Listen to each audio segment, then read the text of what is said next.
পরিচিত। তো আমরা কিছু বাঙালি এখানে যারা আছি তারা আমরা একটি গাড়ি নিয়ে আজকে প্রায় 55 জন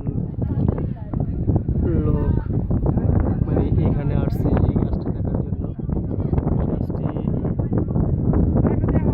আসলে নবী করিম সাল্লাল্লাহু আলাইহি সাল্লামকে দেখা একমাত্র পৃথিবীতে জীবিত জিনিস এই গাছটি।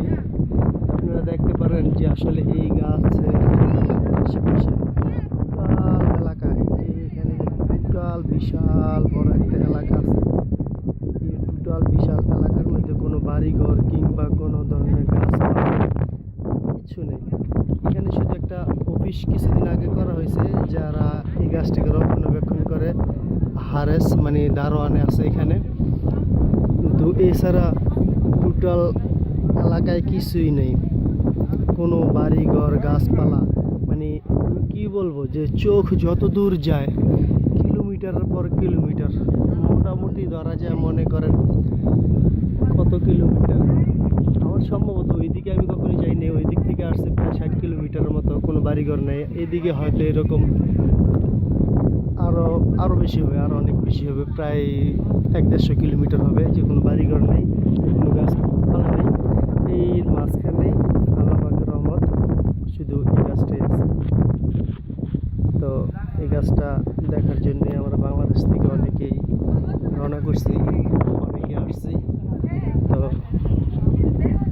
গাছটিকে আল্লাহ পাক দেখাইছে আজকে ঈদের দিন, আজকে 2018 সালের 16ই জুন, আজকে পবিত্র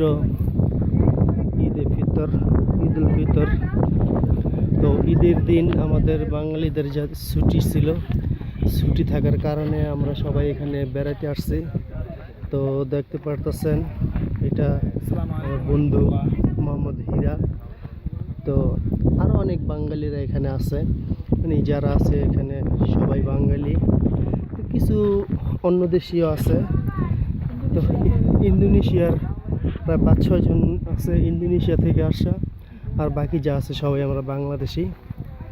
এই হচ্ছে আমাদের সজীব, আমার ছোট ভাই, তার পিছনে হয়েছে যে রমজান, আর ওই দূরে ছবি নেওয়ার জন্য পোস্ট নিতেছে ছোট ভাই রোবেল। তো এই হচ্ছে গাছটি। তো আসলে গাছটার বয়স প্রায় 1500 বছরের ওপরে। 1500 বছরের উপরের একটি গাছ এখনো পর্যন্ত সেজদারত অবস্থায়। তো দূর থেকে দেখলে গাছের সিনটা নিলে এরকম মনে হয় যে এই গাছটা আসলে সেজদা দিতেছে। তো দেখেন যে এত বছর আগের একটি গাছের ডাল একেবারেই মানে পায়ের হাঁটুর নিচেও মানে হাঁটুর উপরে ওঠে। আমি তোমার তুলছি ভাই। এই হচ্ছে যে আমাদের ছোট ভাই মোহাম্মদ রোবেল। তো ও আপনারা দেখছেন কিছুক্ষণ আগে ওর কথা বলছিলাম যে ও ছবি তোলার জন্য পোস্ট নিতেছিল। তো এই হচ্ছে আজকের আমাদের গাছের পরিচিতি। এই হচ্ছে আমাদের মোহাম্মদ আলমগীর, নারায়ণগঞ্জ বন্দর সাবদির ছেলে। তো একটু এদিকে আসেন, হয়তো আপনাকে দেখা যেতেছে না ওইভাবে, মানে খুব ক্লিয়ার মনে হইতেছে না কেন জানি, আসলে ক্লিয়ার মনে হইতেছে না, কেমন জানি কালো কালো লাগতেছে। আচ্ছা ওকে ফাইন, এই গাছ পরিচিতি। ওকে, আল্লাহ হাফেজ।